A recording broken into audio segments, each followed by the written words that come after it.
దేవుడు రాకడ వస్తుందని వింటున్నాం, దేవుడు త్వరగా వస్తాడని వింటున్నాం.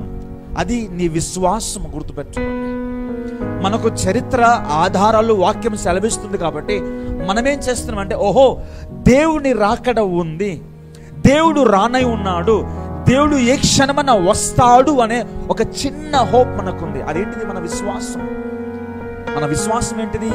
యేసుక్రీస్తు ఈ భూలోకములో కన్యకు పరిశుద్ధుడుగా జన్మించాడు. మొదటి విశ్వాసం. రెండవ విశ్వాసం ఏంటిదండి? యేసుక్రీస్తు నా పాపాల నిమిత్తము ఆయన మరణించాడు. మూడవ విశ్వాసం ఏంటిదండి? యేసుక్రీస్తు నా కోసము తిరిగి లేచాడు. నాలుగవ విశ్వాసం ఏంటి? యేసు తిరిగి రానే ఉన్నాడు. హల్లెలూయా. ఇవన్నీ మన విశ్వాసాలు. గుర్తుపెట్టుకోండి, మన ఫెయిత్, మన బిలీఫ్, ఇవన్నీ కూడా. నోహా కూడా తనకు ఏం జరగబోతుందో తెలియదు. నోహాకు రాబోయే దినాలు ఏం జరగబోతుంది, ఎలా ఉండబోతుంది ఏంటో నోహాకు తెలియదు.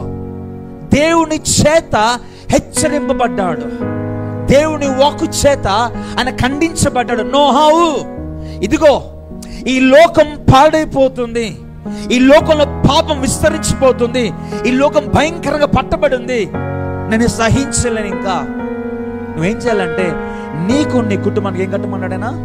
ఒక ఓడ కట్టమని చెప్పాడు.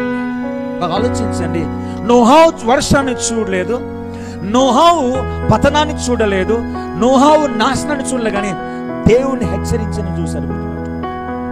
దేవుడైతే హెచ్చరించాడో ఆ గద్దింపుకు లోబడి. ఈరోజు చాలా మంది దేవుని గద్దింపుకు లోబడిన వారు చాలా మంది ఉన్నారండి.